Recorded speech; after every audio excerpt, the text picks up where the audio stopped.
If your company is evaluating a vendor management system right now, or you just rolled one out, I think there's a stat that's important for you to hear.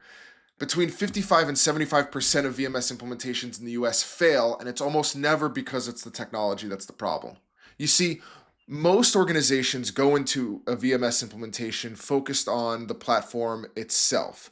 Things like features, dashboards, integrations. They'll pick a vendor, they'll set a go live date, and then they push. What they skip is everything backing up the platform. The four reasons implementations fall apart, according to industry data, is there's things like rushed timelines, inadequate testing, poor data integration, and not training the people who are actually going to be using the platform. Notice that none of those are software problems, those are just execution problems. Here's what that looks like in practice. A company migrates to a new VMS, but their existing supplier data is kind of a mess. There's inconsistent formats, there's missing fields, vendors that haven't been touched in 2 years. The data is dirty, and when it moves into a new system and now your reporting is unreliable from day one. Or the platform goes live, but nobody has trained the hiring managers who submit the actual requisitions. So they bypass the system and you're back to spreadsheets and email chains within 60 days. This is why the evaluation process is so important when you're choosing a platform. Before you authorize anything, you need to ask yourself three questions.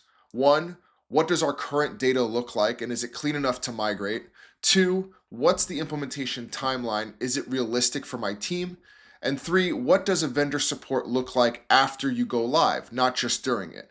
If a vendor can't answer those questions clearly, that's probably your signal. The market for contingent workforce management is approaching $500 billion globally. Organizations that get VMS right have a real competitive advantage in how they hire, manage, spend, and stay compliant. But that only happens when the implementation actually works. If you're in the middle of an evaluation now and want a framework for vetting vendors, drop a comment below. I'll put something together for you.